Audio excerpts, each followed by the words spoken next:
I'm happy to report after 25 years of smoking cigarettes, I quit. I vape now. It's the same reaction my family had. I was at my niece's birthday party and I was like being cool auntie. I was jumping in the bounce house. I was in the ball pit and I dropped my vape.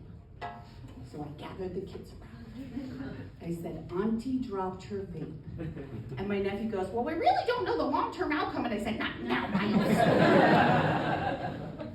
Anyone who finds it will get $20.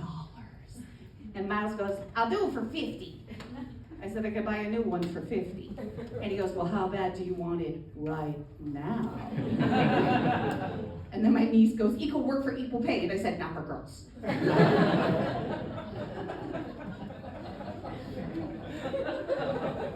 We all know what just happened.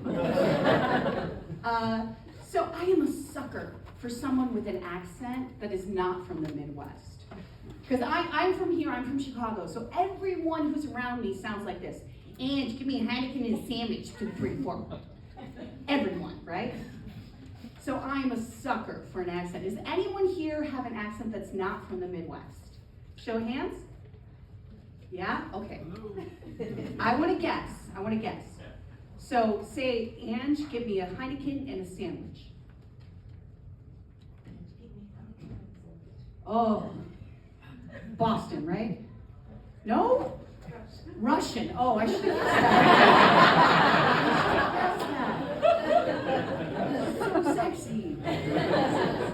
Nobody ever says to me, talk more Chicago in my ear. This is how sexy Chicago sounds. Next stop, Montrose. I've been married for 21 years now. Fun fact, I'm extremely anemic. That means I bruise really easily. That's what my husband wants me to say. My husband hates that joke. He's like, people are going to think I beat you. I said, no, they're not. Look at you. Come on. He has like a grown-up job. So he took me to a colleague's dinner party, and it always makes me very anxious, and then I make jokes and doesn't like that. So here comes Janice. And Janice wants to do icebreakers. So she says, what's the weirdest thing you've ever eaten? And I go, this guy. He didn't like that. She said, what celebrity crush would you ask for a hall pass with? And I said, Bill Cosby. And my husband goes, oh. And I go, Edie's Bill Cosby, not today. She goes, agree or disagree? Taking a good shit is better than sex. And I said, what are you eating? And Janice goes, not this guy. So that was an awkward ride home. Some men say this all the time, like, I want to have a threesome, right? My husband said, I want to have a threesome. So I was like, I'm going to flip the switch on him, right? I said, okay, what if we have a threesome with me and 2 guys? And he goes, would you want that? I said, is that an option? He goes, would you want that? I said, is that an option? He goes, what are you talking about? I said, we've never talked about this. He said, I didn't know you'd want that. I said, I didn't know that was an option. So here's the thing. I don't watch porn. I find it very annoying. None of the characters have names. And my husband doesn't want to watch porn with a plot. And I want to know what her dad did to her or her husband was Do you ever have a fleeting thought that you immediately judge yourself for?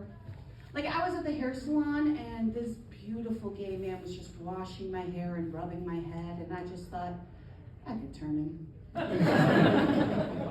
No, I know better. I support the gay community. I have a gay daughter. She's poly, bi, gender fluid. Her pronouns are she, they. And I was like, can mommy just call you gay? Is that okay? I'm trying to be more progressive. I'm trying to learn from my gay daughter. She said, Mom, sometimes I like girls. And sometimes I like boys. And sometimes I like girls that are boys. And sometimes I like boys that are girls. And sometimes I like people that aren't boys or girls. And I said, stop. I am trying to be supportive. But you sound like a whore.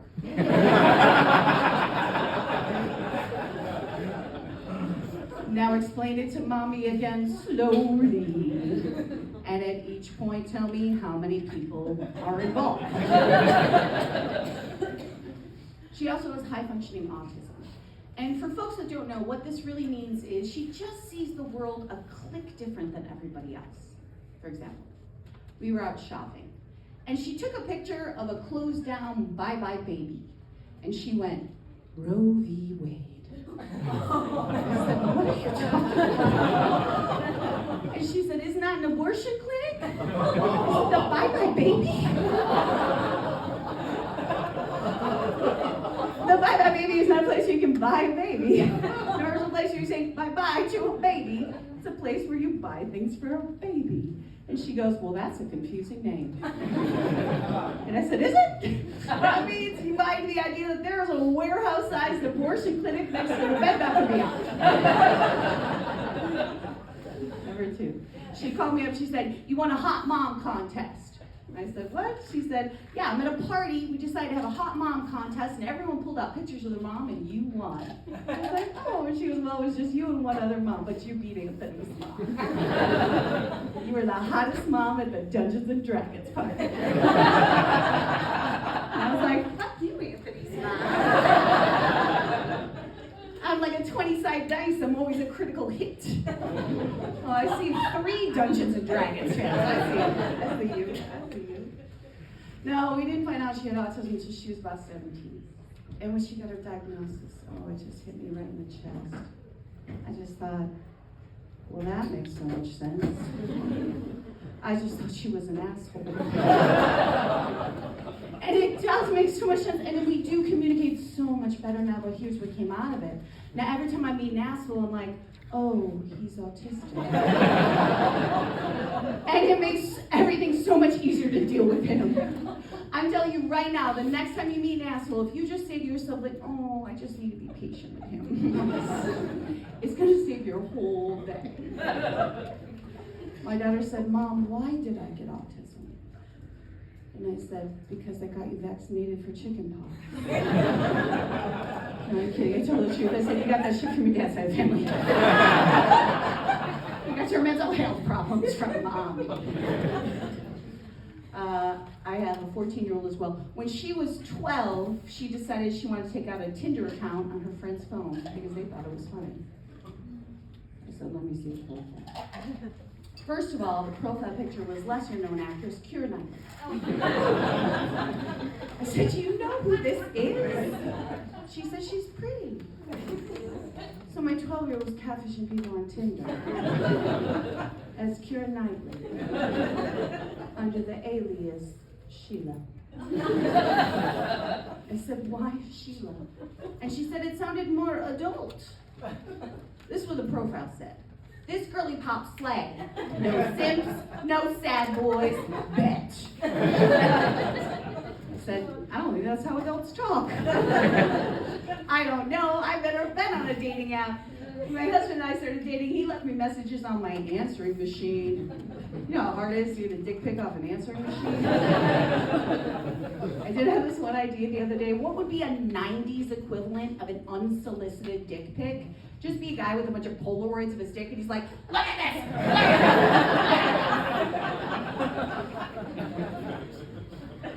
So, this 8th grade boy, Henry, was screen grabbing girls' selfies off of Snapchat.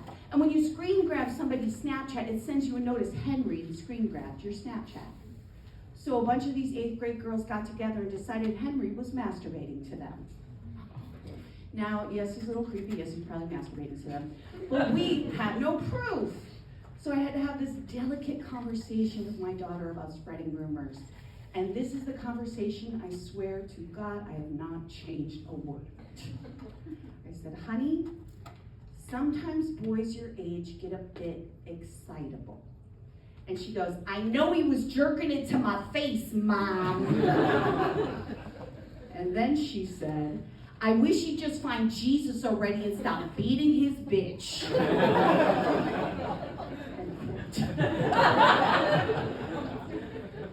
You know when your kid says some shit, you just try real hard not to laugh? I just looked over at my husband, he is crying. I said, will you help, please? He comes over and he goes, honey, little boys touch themselves. There's nothing you can do about it. And he just fucked off. Does anyone here consider themselves like an aggressive driver? Like someone who kind of weaves in and out of traffic? Make a little noise. I hear giggling. Yeah? Yes? You raise your hand? No. You got giggled at. What's your name? Heather. Heather? We all fucking hate you, Heather. Everyone who just laughed hates you. No, we don't. Stop. Pat Hurst, enough. No. You giggled on how do you feel about Heather's driving? That doesn't sound like a 5-star review to me, Heather. It's amazing. Yeah, okay. I can see you going, it's amazing. I know, I get it. She's your home. I get it. She's your home. No. Here's the thing, Heather. Here's the thing. You're a very confident driver. I'm a very nervous driver. You know how many people I'm going to kill because of you, Heather? I just want to know, Heather, why do you do it? Drive a stick shift.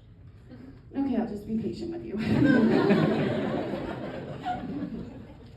You guys ever take a shit so big your next thought is, I should weigh myself. I'm going to get out of this last one. My baby sister Tony was born 4 months premature. And she was born with half a heart and 1 lung. And she had to live in an incubator for the first year of her life. And they said she wouldn't have passed the age of 5. But she's 37 now, and she's a mom and a lawyer. So every year on her birthday, I call her, but I say, you're supposed to be dead. You guys, I've been Angie McMahon. If you guys enjoyed me,